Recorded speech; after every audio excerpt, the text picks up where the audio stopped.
All right. Hi, everyone. My name is Monica McCoubry. I am the Wildlife Education Specialist with the Nebraska Game and Parks Commission.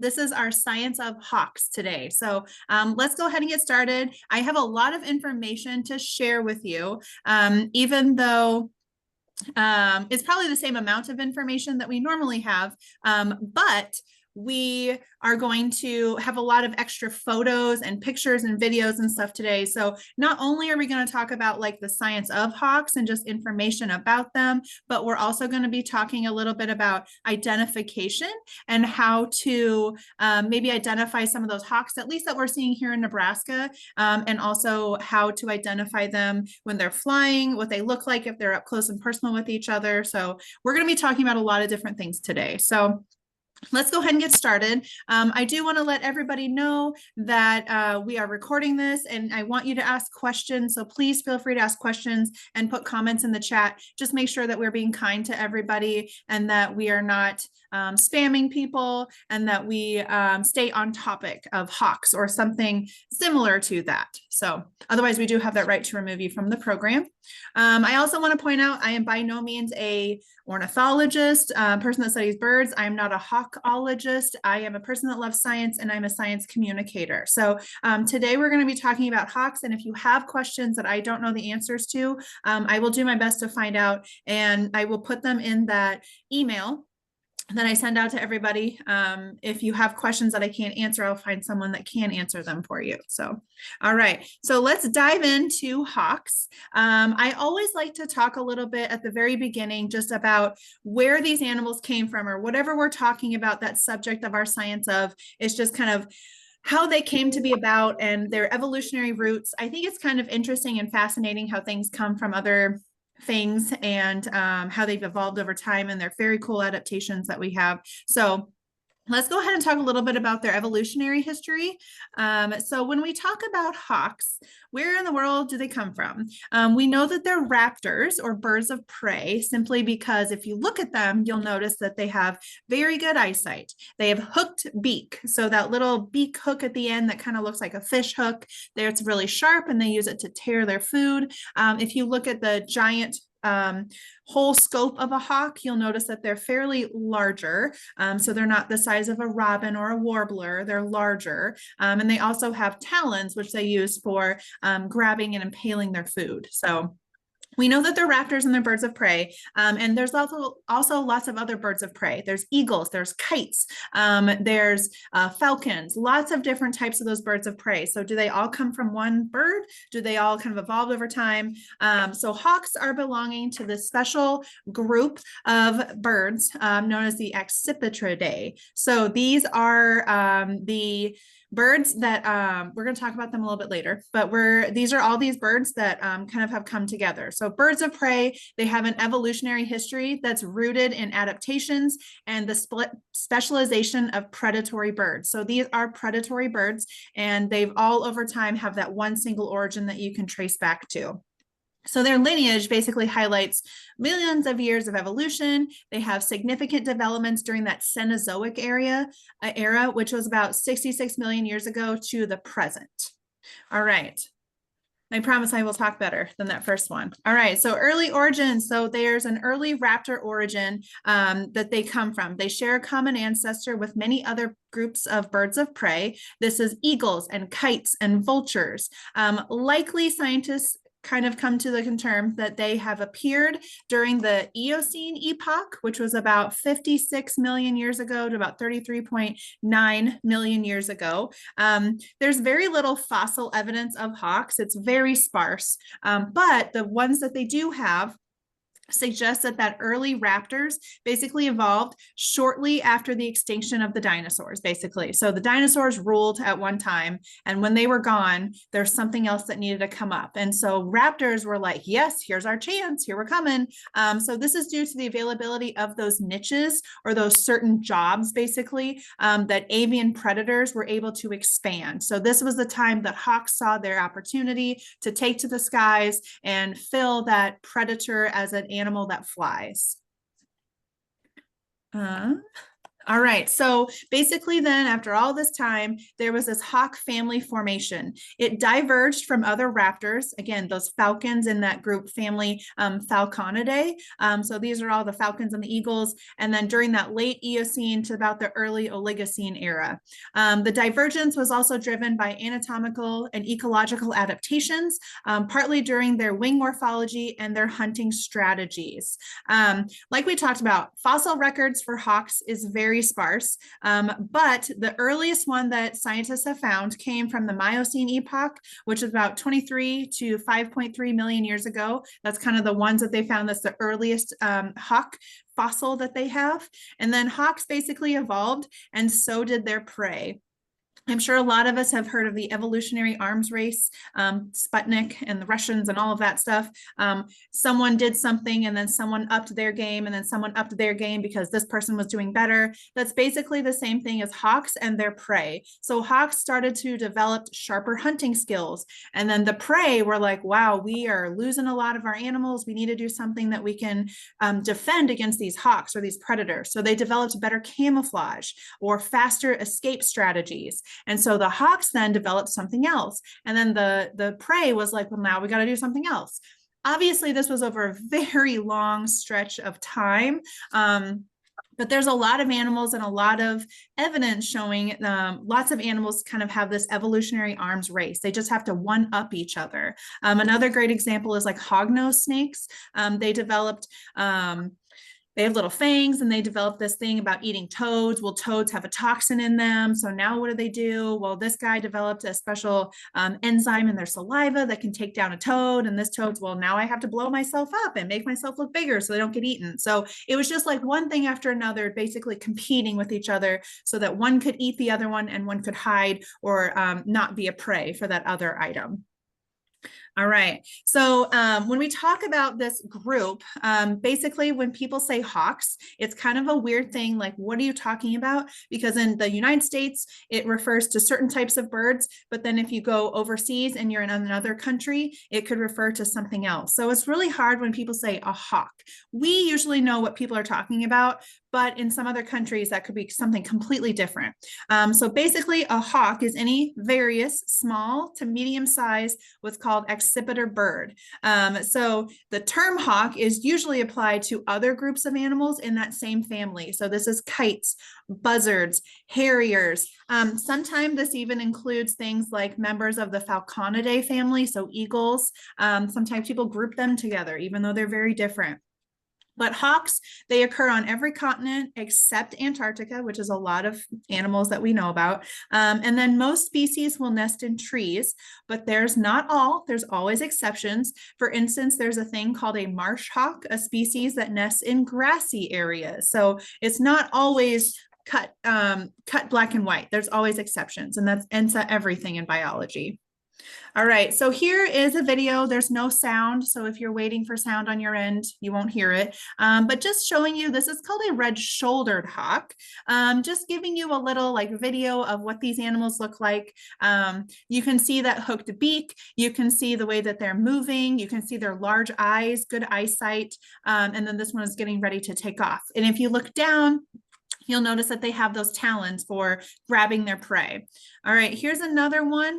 This one's actually eating something.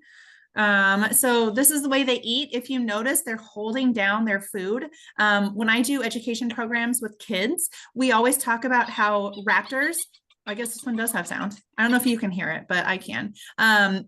When we talk about raptors, we always talk about them using a knife and a fork when they eat because they have a very different set of utensils than people when we cut a steak or something. But overall, they're using a knife and fork. They're using their beak to shred and to tear things up, and they're using their feet to hold that down. So they're using utensils. They're using a knife and fork. All right, so When we talk about hawks, at least in the United States, and what we're going to talk about today, we're going to divide them into two groups. So hawks and eagles are among more than 200 species in this family, and they all have certain characteristics in common. We talked about these a little bit already. They have that hooked, really sharp beak. They have good eyesight. They have talons, just to name a few. Even though they do have a lot of those characteristics in common, they also have a lot of variation when we talk about these animals. So we divide them into two different groups. There's these small, large, chunky, red, white, spotted, striped, all these different groups of birds that live in this huge variety of habitats. They're kind of known into two groups. One is called the Buteos, and the other is the Accipitrines. So we're going to talk about what that means and where they kind of look from. But overall, they are raptors. They are these swift, good predatory birds. They're active during the daytime is something that's another characteristic of all of them. So we're going to show you here the difference between the Accipitrines and the Buteos. So most people know the Buteos. This is like your red-tailed hawk. These are your chunky, usually larger birds. They have a different flight pattern. And then when you talk about these accipitrines are a little smaller. So just looking at them up close, you can definitely see some differences, but also some similarities. So accipitrines are usually smaller. They have a little bit different flight pattern. They live in different areas. You can see that their feet are a little skinnier compared to those big chunky like red-tailed hawks. So we're going to talk a little bit about how they differ and then kind of divide them up into groups today. All right, so also something that we have a lot of people ask us is like when you see a hawk in the air, how do you know you're seeing a hawk and not an eagle or a turkey vulture or something like that? So some of the shapes are fairly similar. So this would be if you're looking up and seeing them from below. So you have these accipiters, your goshawks, your Cooper's hawk, your sharp-shinned hawk. They have a little bit longer of a tail that you see here, and they have a little bit wider of a span of wings, and it looks like they almost have no neck. Falcons are going to be a little different. Your kestrels, your merlins, your peregrine falcons, you can definitely see their wings are very different.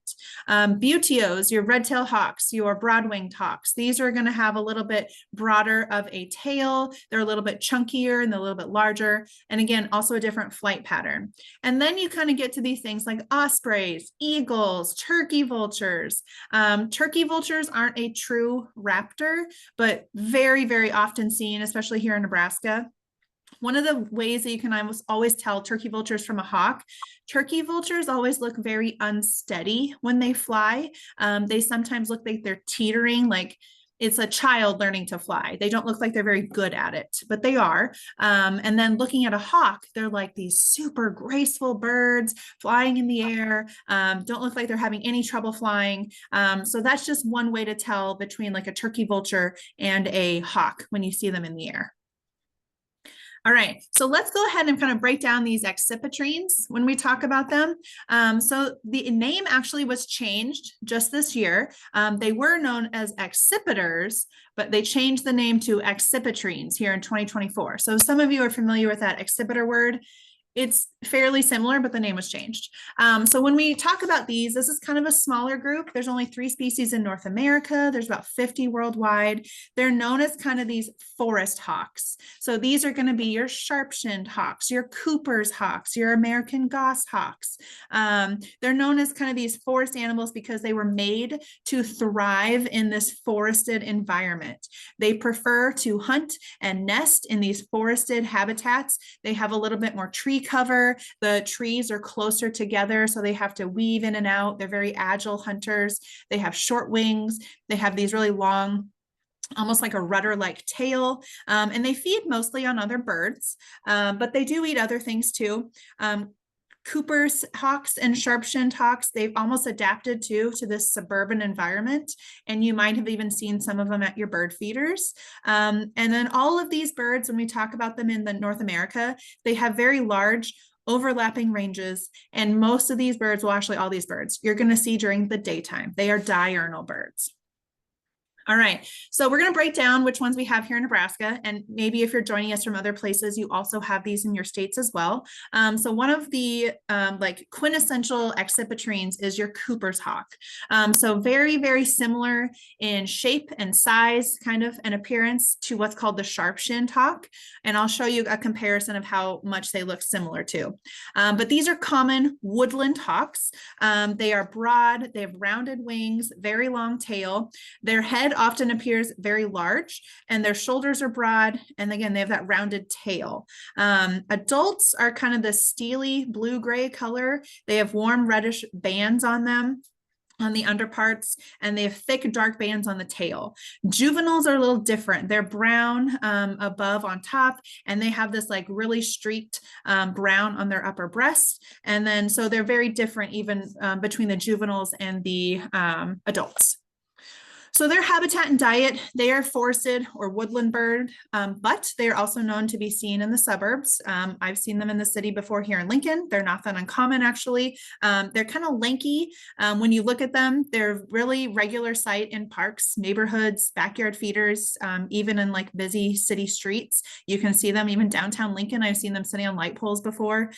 Mainly, they eat other birds. They love starlings, mourning doves, pigeons, robins, flickers, pheasants, grouse, etc. Anything else. Again, that kind of comes from their habitat too. So if they are in the city, starlings, mourning doves, pigeons, even like jays and robins are very easy prey for them.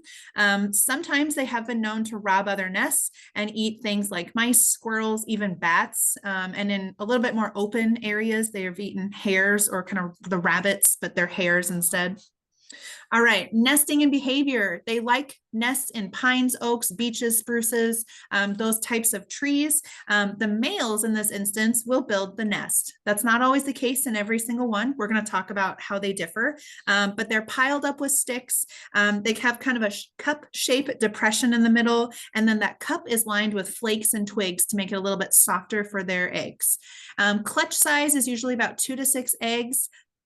And then their behavior is really cool because they are pursuit hunters. So they have this really, when they're pursuing their prey, they're very fast, they're powerful, they're quick, they're agile, they're able to move in and out of the tree canopy very easily. They were built for that life. They usually only have one brood per year, and then their typical flight style becomes very powerful and quick, and they have that typical, what's called the accipiter flight style. All right, so here's another one. They look very similar, the sharp-shinned and the Cooper's hawk. Sharp-shinned hawk is a little bit smaller. They have these like distinct proportions when you look at them. They like forest and forest edges. So the edges of a forest before it goes into like a meadow or a prairie. And then these guys also can be seen in suburban areas with backyard feeders. They are not dumb. They've learned that birds are hungry and they come to a certain area all the time to eat and feed at a feeder. So they've learned over time basically to chill and wait for those birds to come to your feeder. A lot of people do not like this. So one of the ways that you can kind of discourage that behavior, I know it's hard to do sometimes, but is take your feeder down for a couple weeks, let that hawk move on. They're going to realize very quickly like, oh, nothing's coming back to this feeder. Well, this is kind of lame. I'm going to go find something else. So, and then once that kind of hawk is gone, a couple weeks later, you can put that feeder back up. So pretty easy to kind of deter them and get rid of them. It's worked for a lot of people before. These guys also heavily declined during that DDT. So it's that really long word for the pesticides that were used long time ago, usually in the about 40s to about 1972. So these species of hawks, their numbers really declined during that time. All right, so their diet is about 90% songbirds. They like to eat other birds. Sharp-shinned hawks are also those pursuit hunters. They like to follow and eat anything about the size of a robin. Sparrows, warblers, thrushes are also good for their diet. They can eat small rodents. Occasionally, they'll even take a moth or a grasshopper.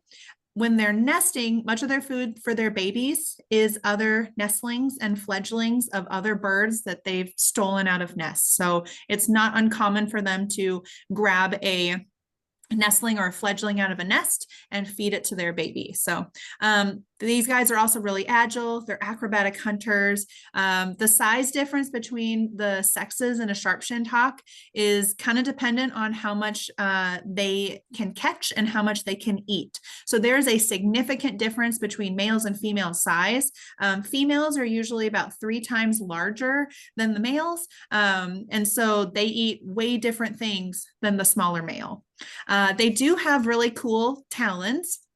They're very similar to cat claws, so that they can basically use their long toes. They can use their talons to impale and hold down their moving prey. While they are flying through the canopy, they're able to easily grab things using their feet at high speeds, and they can turn quickly and change directions using their tail.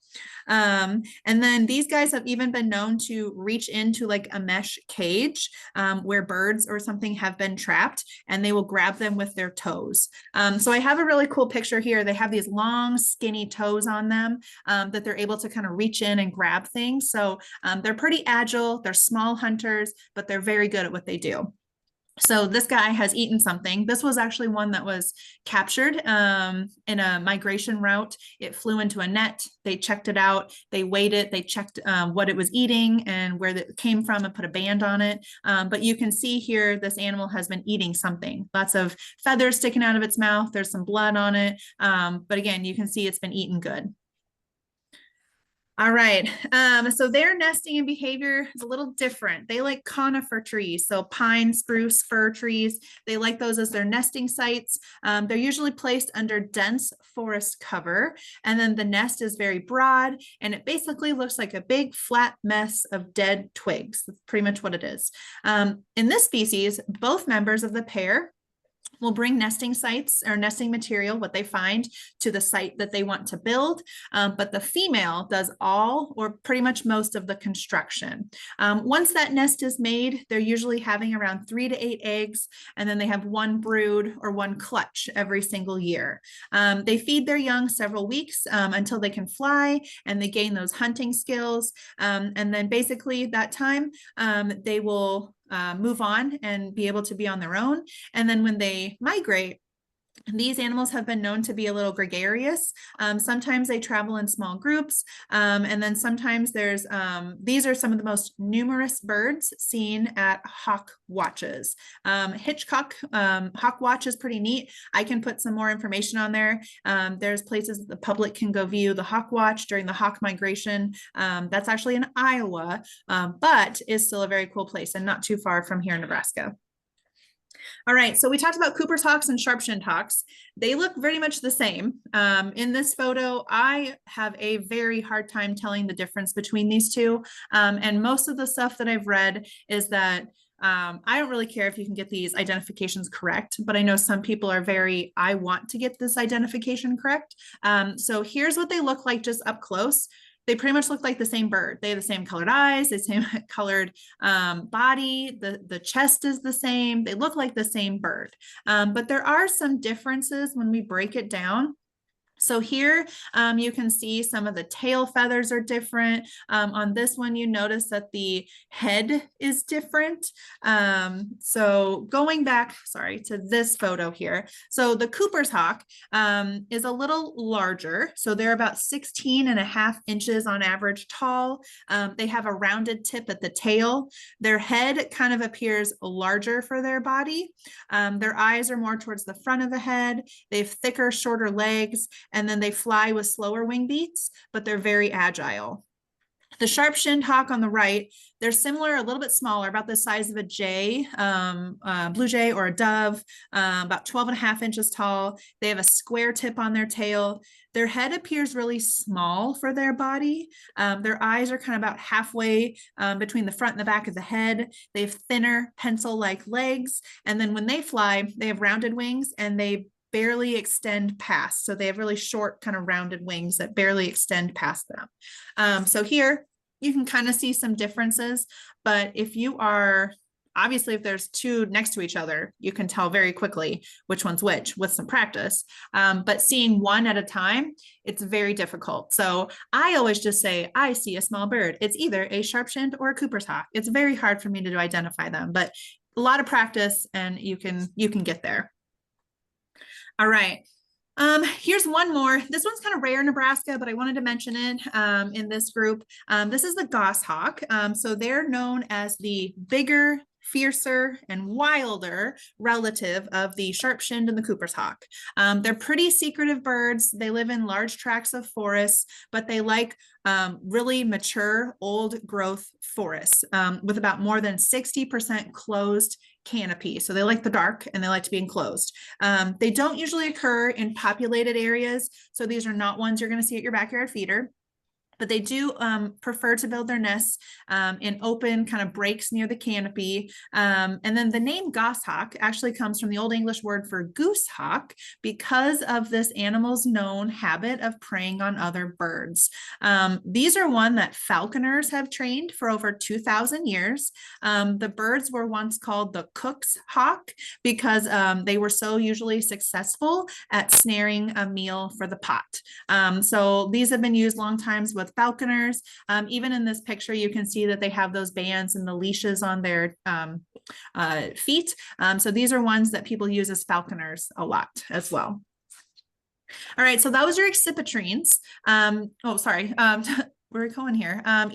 These guys eat a little bit wider range of prey than other accipiters. They're not super picky like the other ones. They'll eat birds, mammals, reptiles, occasionally dead animals. They also like larger birds like woodpeckers, jays, and even ruffed grouse. In the Midwest, these guys like to nest in beech, maple, ponderosa pines. During courtship, the female will build the nest and or repair an existing nest. So they have been known to reuse a nest before. Sometimes the male will help, sometimes they will not. And then once the chicks hatch, the males will provide the bulk of the food while the female guards the nest and the babies. All right, their behavior, they're a little bit different. So they alternate between short flights and brief stops at these elevated perches where they stop, they look over for birds and small mammals, and then they kind of cruise along the edges or over the shrub habitat looking for their prey. They are occasionally known to stalk prey on foot, which is crazy to me for a bird, but they'll sit there and stalk their prey on their feet. And then they have been very fierce and vocal when defending their nestlings. They have even been known to chase off humans, birds, eagles, larger hawks, that kind of thing. And then these are pretty widespread, but they're very uncommon to see. And it's really hard for scientists to get a good number on their estimation for population because they are so secretive and they're very hard to find. We know they're there, but they're just a little more secretive than we can give them credit for. All right, so here is your Buteo hawk. So these are going to be a little bit larger, chunkier birds, maybe more ones that people have seen before. All right. And then just so everybody knows, I see a lot of things popping up in the chat. I will get to it at the very end, I promise. So if you're new to it, please ask questions, please have comments, but I am going to get them at the end because I want to make sure we give all the information to you. And we got a lot of information in this one today. All right, so here's the Buteos. So these guys are a little bit different. They have a chunkier, they have a different flight style, different wings. A lot of people in different countries call them buzzard hawks. They're very broad winged. They have these wide tails. They're also found in the New World, Eurasia, Africa, lots of different places. They tend to fly slowly for a few strokes, and then they glide into a series of tight circles until they gain enough altitude to soar. Common sites in Nebraska are going to be your red-tailed hawks, your Swainson's hawks, and possibly even your ferruginous hawks. All right, so red-tailed hawks. This is the most common hawk in North America. I'm sure every single person has seen one of these before. They have this really raspy sound when you hear them. Oftentimes, if you've ever seen a movie, Hollywood will take the eagle and give it like a red-tailed hawk sound, or take a red-tailed hawk sound and give it an eagle sound. Usually it's wrong, but that shrill cry that we always hear of like an eagle, it's actually red-tailed hawk. So it's often wrong in Hollywood, but these are going to be very unlikely in your backyard unless you have some good land. But telephone poles, fence posts, open fields, they're very common. Pretty much every habitat on the continent, you can find them: grasslands, fields, parks, pastures, deserts, pretty much anywhere. Just to give you a glimpse of how different and how sometimes hard it is to identify hawks and just birds in general, here's a huge bunch of different what we call morphs. So these are different color shades depending on where they live, depending on genetics, depending on their environment, all these different things. But these are different animals, all the same species, but they look at those different colors. So all the way from the top, you can barely see any red except on the very tips of those feathers. But then if you look all the way down, that very last photo, it is bright red. The second to last photo right here, you notice they have a lot of stripes. And then most of the other ones don't. They're all the same species, but they just look a little different. So if you ever have a hard time trying to struggle identifying hawks, it's okay. Even scientists struggle with it, so don't feel bad. All right, so prey and nesting. Mammals are a huge bulk of their diets. One thing that's kind of neat is that there's a lot of studies that show red-tailed hawks have been hunting in pairs together. So basically, what happens is they have been known to hunt in pairs and chase like one squirrel. And so one animal, one hawk will be on one side and another one will chase it on the other side. So if the squirrel runs to this side, this hawk got it. But if the other one runs to the other side, so they're pair hunting, which is very different for a lot of birds. But they eat snakes, carrion, lots of other birds, voles, mice, pretty much anything, other birds. They eat lots of different things. This is also a huge bird that has a big difference. So if you see a female, they are going to be pretty large compared to the male. So females could weigh around 3 pounds, which doesn't sound like a lot, but a large bird, they need to be able to fly. A dog that would be the similar size to a red-tailed hawk would weigh about 10 times that amount. So same size, but it weighs a lot more. So birds, they need to be able to fly, they need to be able to take off. They're built for the skies. They have a little bit bigger, smaller clutch size, only about 1 to 5 eggs per year. And again, they both build the nest or they can refurbish one from previous years. All right, so courting in numbers, these guys are pretty aggressive when they defend their territory. They frequently chase off other birds, hawks, eagles, and owls. Their courtship is very cool. Lots of people have studied this, but they have a very unique courtship behavior. They will fly with the legs beneath them. They'll chase and swoop each other. Sometimes they'll fly up really, really high. They'll lock talons, and then they will like drop in the air and then releasing right before they hit the ground. So very neat. And then I feel like there's a lot of doom and gloom when we talk about animals and their population numbers declining. One positive is that between 1966 and 2019, red-tailed hawk populations have actually increased 1.3%, which we don't hear very often. So it's nice to see that there are some animals out there that are doing well. All right, here's another one. This is a Swainson's hawk. This one was first discovered, and I do the air quotes, in 1827, but it actually really wasn't discovered until 1832. So what happened was that someone collected this animal and again, didn't know how to identify it. Even a scientist at the time had trouble identifying it. So they put it and labeled it as a common buzzard, which was at the time what they were known as this animal they thought it was. And then basically what happened is the nephew of Emperor Napoleon eventually found this and looked at it and goes, I don't think this is correct. So in 1832, he identified this hawk as a brand new species. So it was not a common buzzard. It was a Swainson's hawk. So it wasn't really discovered until 1832. But they do favor open habitats for foraging. Much of their habitat, unfortunately, has been converted to crop and grazing lands. So they're kind of having a hard time. But they do really rely on scattered trees near fields and grasslands. Their diet's mainly small mammals and insects, gophers, mice, voles, rabbits. Occasionally, they'll take an amphibian or a reptile, or sometimes other birds. When they're not breeding, though, they will eat a completely different meal. They do not need this huge protein amount, so they'll catch crickets, grasshoppers, dragonflies, and they will catch them on their wings and eat them. These birds are known to feed their babies the 3 R's of the Buteo diet, which are rodents, rabbits, and reptiles. That's just what they like. All right, their nesting and migration. Males will choose a nesting site Males will bring the material and then the pair builds it together.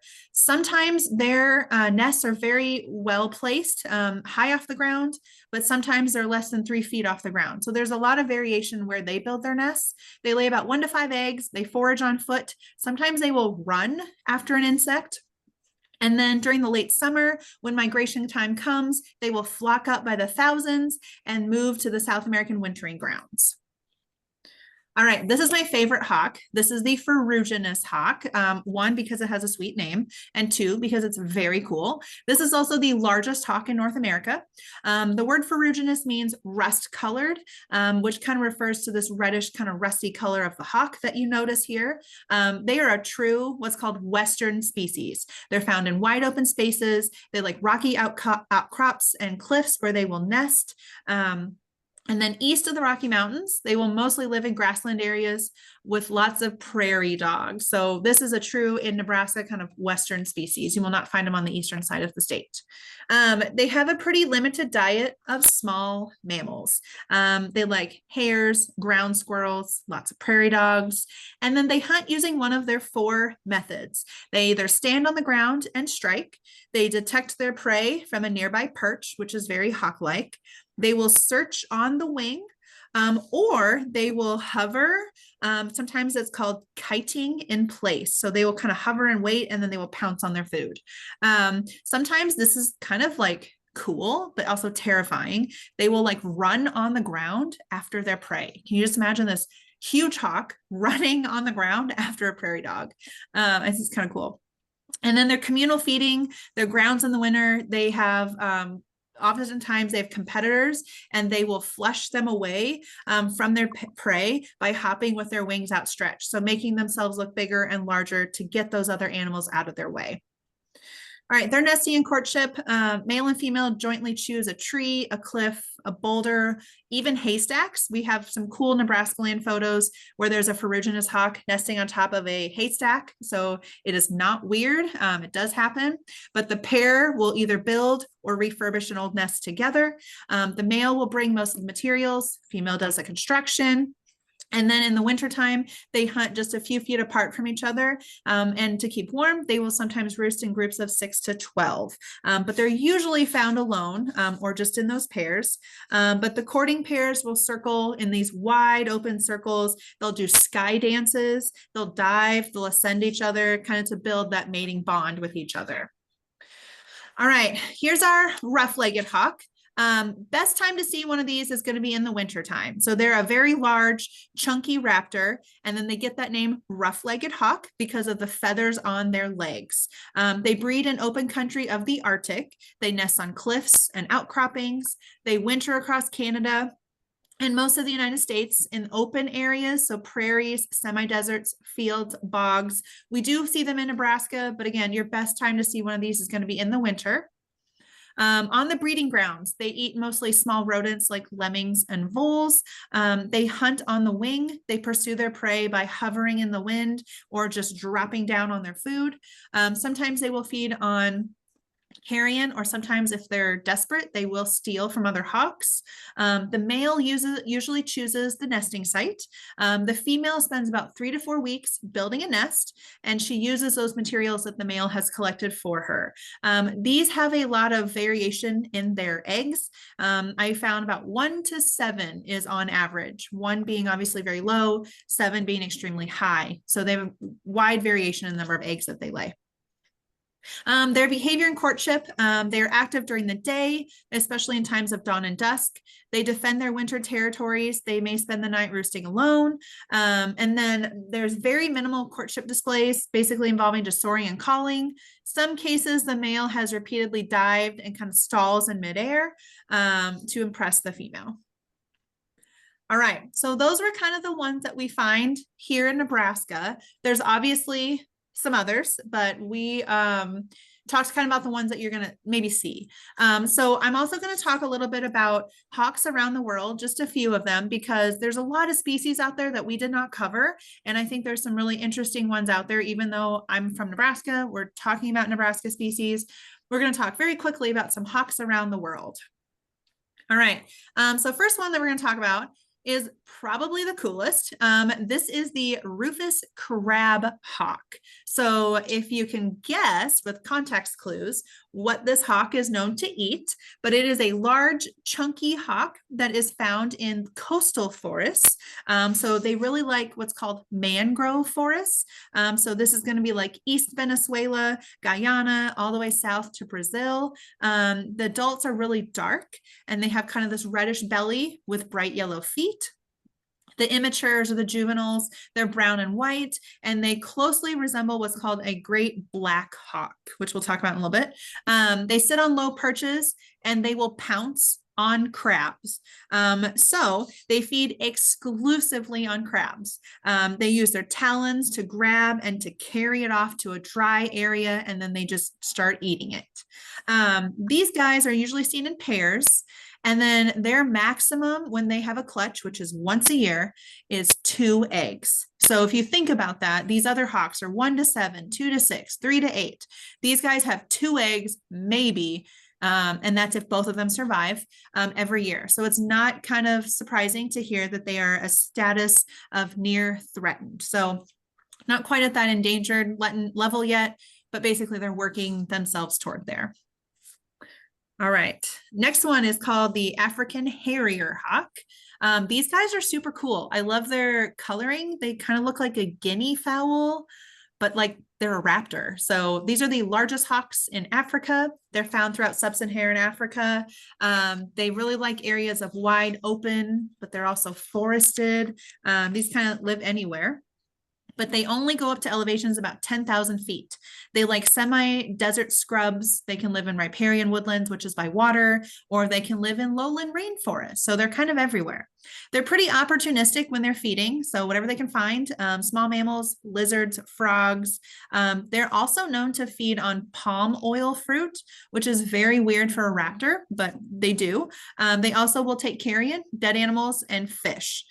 These guys have a really cool reversible, basically their knee joint. They can bend it backwards as well as forwards, so they can reach in holes to pull out any small mammals or prey that might be hiding in there. All right, female will lay only 2 eggs. So again, usually I kind of found like a pattern that if they're not in the United States, they lay smaller number of eggs. I know that's not always the case, but that's what I've kind of found in these animals. And then with these guys, both parents will help in that incubation process. So if the female needs a break, the male will take over. And if the male needs a break, the female will take over. All right, this is the Hawaiian hawk. So this is endemic to the island of Hawaii, just the island of Hawaii, the large island.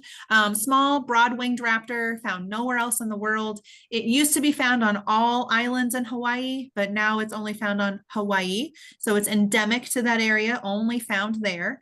Now, this one's kind of cool because in the culture of Hawaiian, they are considered a symbol of royalty because of their cool flight patterns.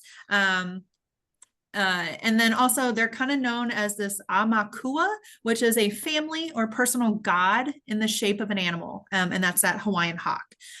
So basically people do not eat them. They do not harm them. In return, this animal would warn and kind of reprimand mortals in their dreams, their visions, and their calls.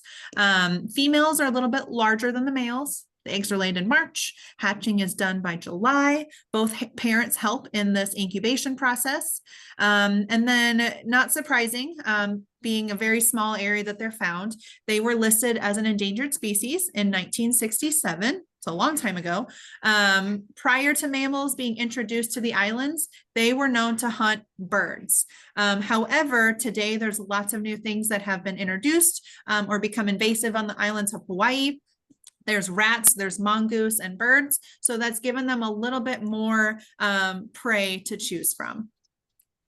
All right, and then here's the common black hawk. So in the US, they are very hard to find. If you want to try, you can look in wooded streams, remote canyons of the Southwest, or if you really want to see one, go to Central America or Mexico. So they're much more common there. They like those mangrove forests, swamps, and marshes.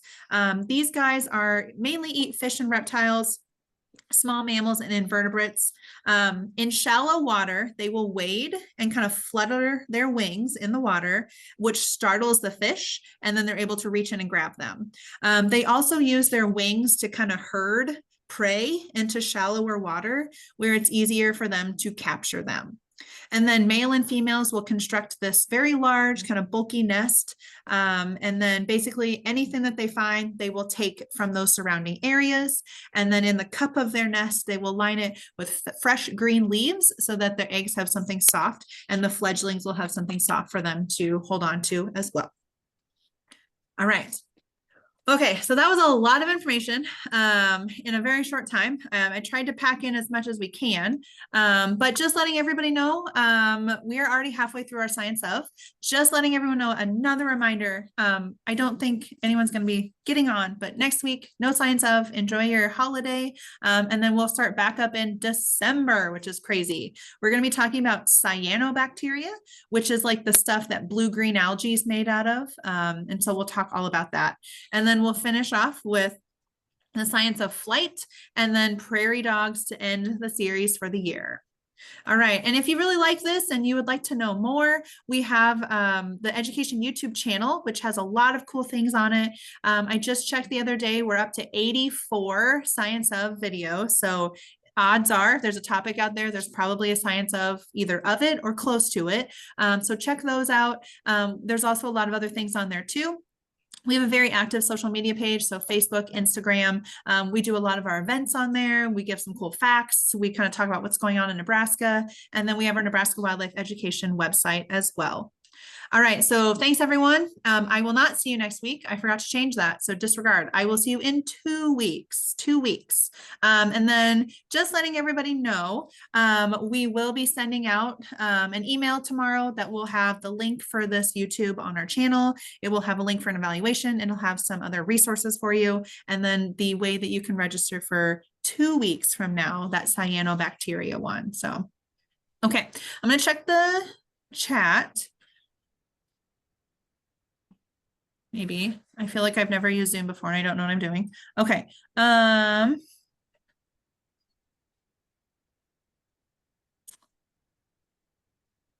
Someone said I saw a Cooper's hawk grab a sparrow from underneath our Suburban. That is pretty crazy.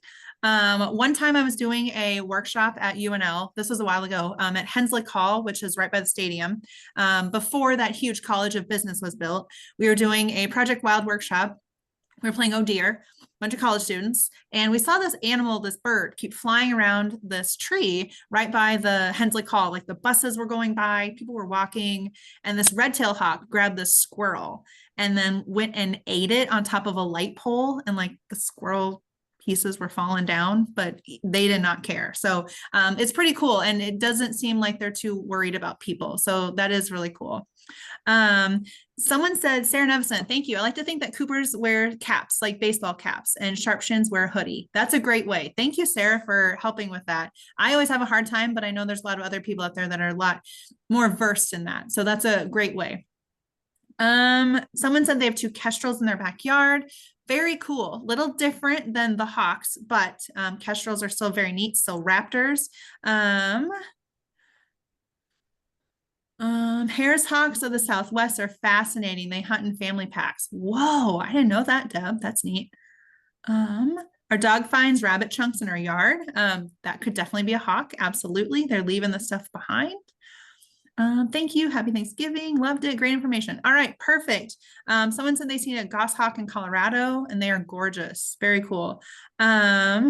Neighbor had a Sharpie, I'm guessing sharp-shinned hawk, fly into their picture window while trying to catch birds in our feeder. Yes, they are great hunters. They're going in and out.